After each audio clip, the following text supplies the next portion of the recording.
ఓం నమ శివాయ. జై సద్గురుభ్యో నమో నమ.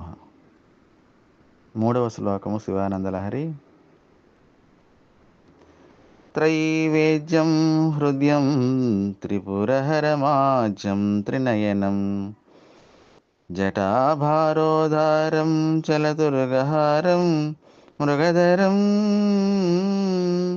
మహాదేవం దేవం మయి సదయభావం పశుపతిం చిదాలంబం సాంబం శివ మతివిడంబం హృది భజే.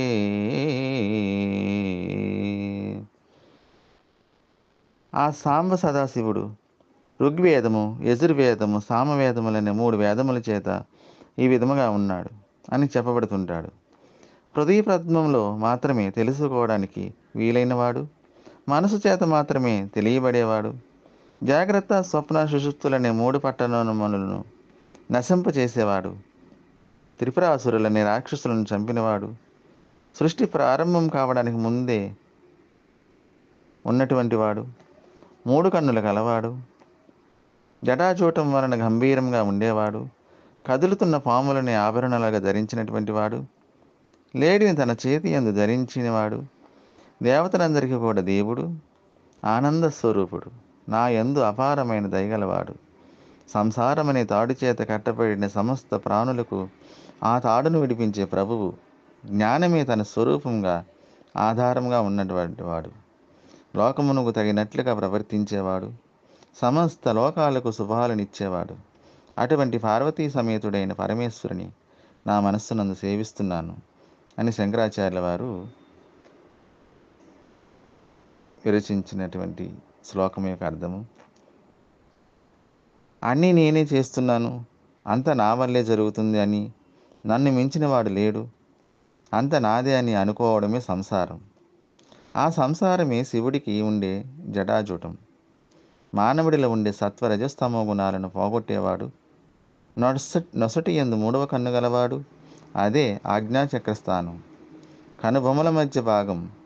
మన ప్రవర్తనకు అవసరమైన సంకేతాలు, ఆజ్ఞలు అక్కడి నుండే లభిస్తూ ఉంటాయి. అంటే ఈ మానవుడికి ఆజ్ఞలు వేసేది అక్కడి నుంచి ఆజ్ఞలు వేస్తుంది. అంటే అక్కడ ఉన్నటువంటి ఆజ్ఞాచక్రములో ఉన్నటువంటి ముక్తికాంత అమ్మవారిని తెలుసుకోవాలంటే, ఆ ఈశ్వరుని తెలుసుకోవాలంటే గురుముఖతాన్ని తెలియబడుతుంది. కానీ చదువుకున్నంతలో, విన్నంతలో వినడమే కానీ అది కనబడదనమాట. ఈ మాంసచక్షువులకు కనబడనని ఆ శ్రీకృష్ణ పరమాత్మ అర్జునుడికి చెప్పిన విధంగా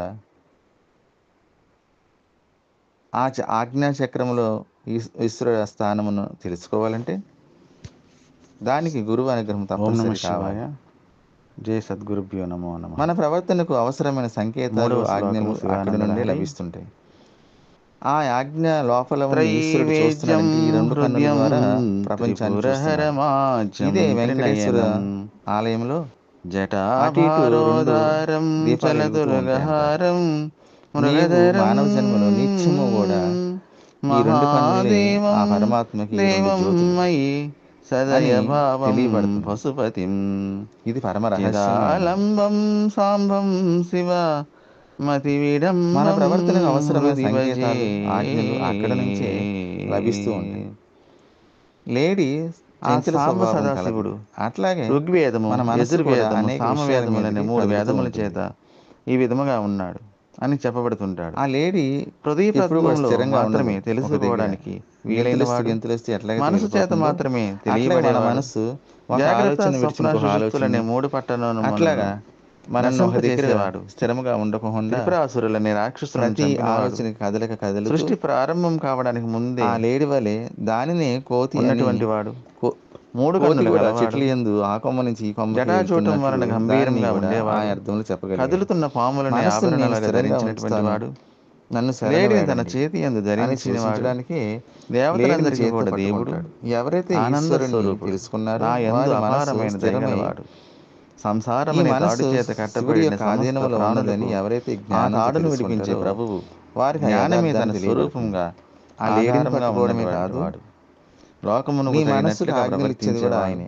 సమస్త లోకాలకు శుభాలను మనసు చెంచల బుద్ధితో అటువంటి పార్వతీ సమేతుడైన పరమేశ్వరుని నేను అనుకోకుండాను అని శంకరాచార్యుల వారు ఆ లేడీని పట్టుకున్నట్టు మనసును కూడా ఈశ్వరుడి చేతులు పెట్టినట్టయితే శ్లోకం యొక్క అర్థము దాని స్థిరాన్ని నేనే చేస్తున్నాను, తనకి నా వల్లే జరుగుతుంది అని ఎరుక. నన్ను మించిన వాడు లేడు, అంత నాదే అని పాములను ధరిస్తాడు మెడలోని. కదిలే పాములు లాగానే మన కోరికలు కూడా కదులుతూ ఉంటాయి. ఒకదాని తర్వాత మరొక కోరిక వస్తూనే ఉన్నారని పోగొట్టేవాడు. ఆ కోరికలు పాములు లాగానే మనకి మరో కన్ను గలవాడు. అదే ఆజ్ఞాచక్ర కోరిక కోరగా నా కోరిక బొమ్మల మధ్య భాగం మన ప్రవర్తనకు అవసరమైన సంకేతాలు, ఆజ్ఞలు అక్కడ నుండి లభిస్తూ ఉంటాయి. అరిషడ్వర్గాలు ఇవన్నీ కూడా ఈ మానవుడికి ఆజ్ఞలు వేసేది వచ్చి అక్కడ నుంచి ఆజ్ఞలు వేస్తుంది. తన మనసు అక్కడ ఉన్నటువంటి ఆజ్ఞాచక్రములో ఉన్నటువంటి స్థిరత్వం అమ్మవారిని తెలుసుకోవాలంటే, చంచలముగా ఆ ఈశ్వరుని తెలుసుకోవాలంటే ఉండేటట్లు గురుముఖతాన్ని తెలియబడుతుంది. కానీ ఆ పాములు ఎలాగైతే శివుని మెడలో ఆడుకుంటున్నాయో వినడమే కానీ అలాగే కనబడదనమాట. మన కోరికలు కూడా ఈ మాంసచక్షువులకు కనబడే ఆత్మస్వరూపాన్ని తెలుసుకోవాలని ఎప్పుడైతే శ్రీకృష్ణ పరమాత్మ అర్జునుడికి చెప్పిన విధంగా తెలుసుకుంటారో ఆ ఆజ్ఞాచక్రంలో ఈశ్వరుడు స్థానమును ఆ పాములు శివుడి యొక్క ఆజ్ఞ గురువు అనకుండా తప్పనిసరి కావాలి ఉన్నాయో అలాగే మనకు అవసరమైన సంకేతాలు, ఆజ్ఞలు అక్కడ నుండి లభిస్తుంటాయి. అత్యాశకు పోకుండా ఆ ఆజ్ఞ లోపల ఉండి ఈశ్వరుడు చూస్తున్నాడంటే అది రెండు కన్నుల ద్వారా ప్రపంచాన్ని చూస్తున్నాడు. అట్లా ఇదే వెంకటేశ్వర ఆలయంలో ధర్మ అర్థ కామ మోక్షములను కూడా వివరించి చెప్పారు. దీపాలు వెలుగుతూ ఉంటాయి అంటారు. ఈ ధర్మార్థ కామ మోక్షాలు మానవ జన్మలో నిత్యము కూడా ఈ రెండు కన్నులు ధర్మం ఎటువైపు పరమాత్మకి ఈ రెండు జ్యోతులు కామం ఎటువైపు ఉండాలి అని తెలియబడుతుంది. ఇది పరమ రహస్యం. మోక్షం వైపు ఉండాలి, ధర్మము మన ప్రవర్తనకు అవసరమైన సంకేతాలు, ఆజ్ఞలు అక్కడ నుంచే లభిస్తూ ఉంటాయి. ఆ డబ్బు సంపాదన ధర్మంగా సంపాదించి చంచల స్వభావం కలది. అట్లాగే మన మనసు కూడా అనేక మోక్షాల మీదకి నేను ఎవరినైనా తెలుసుకోవడానికి ఉపయోగించాలి. కానీ ధర్మ మోక్షం ఎప్పుడు స్థిరంగా ఉండదు. ధర్మ అనేది మోక్షం అనేది చివర ఉన్నది. అట్లాగే మన మనసు అర్థము ఆలోచన మధ్యలో ఆలోచనని అట్లా ఈ అర్థమును సంపాదించాలని కోరికతోనే ఈ రెండు ప్రతి ఆలోచన జీవన ప్రమాణంలోనే సరిపోతుంది. కానీ ఆ లేడి వలె దానిని మోక్షానికి పాటుపడాలని కోతి కూడా చెట్లు యందు ఆ కొమ్మ నుంచి ఈ కొమ్మకి వెళ్తున్నట్లు దాన్ని కూడా ఆ అర్థంలో చెప్పగలిగారు. మనస్సుని ధర్మముగా బాల్యంలో ఉన్నాడు, నన్ను శరణ వేడండి అని మోక్షం వైపు వృద్ధాప్యంలో మోక్షం కావాలని కోరుకుంటున్నారు. ఎవరైతే ఈ మధ్యకాలంలో ఏమైందంటే వారి మనసు డబ్బు సంపాదన ధర్మ ఈ మనసు కామాలకి ఆధీనంలో ఉన్నదని ఎవరైతే ధర్మ మోక్షానికి వారికి యథార్థాన్ని తెలియబడుతుంది.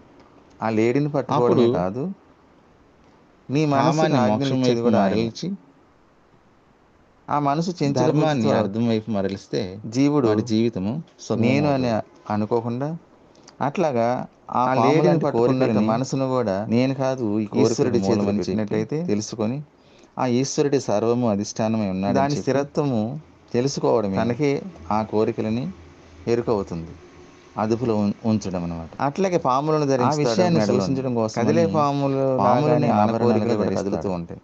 శివుని ఒకదాని తర్వాత మరొక కోరిక వస్తూనే ఇది శివాన కోరికలు పాములు లాగానే మనకి ప్రమాదాన్ని తెచ్చిపెడుతుంది. శివానుగ్రహమే ఒక కోరిక కోరగా నా కోరిక నెరవేరకపోతే ఇంకా ఇతర ఏ దేవతల వల్ల కూడా కోపము ఈ ముక్తిని ప్రసాదించే తాపము, రాగద్వేషాలు, అరిషడ్వర్గాలు ఇవన్నీ కూడా వెంట వెంటనే వచ్చి అర్థం యొక్క ఈ శ్లోకం తన మనస్సుని జై సద్గురు బ్రహ్మరాజుకి జై స్థిరత్వం లేకుండా చంచలముగా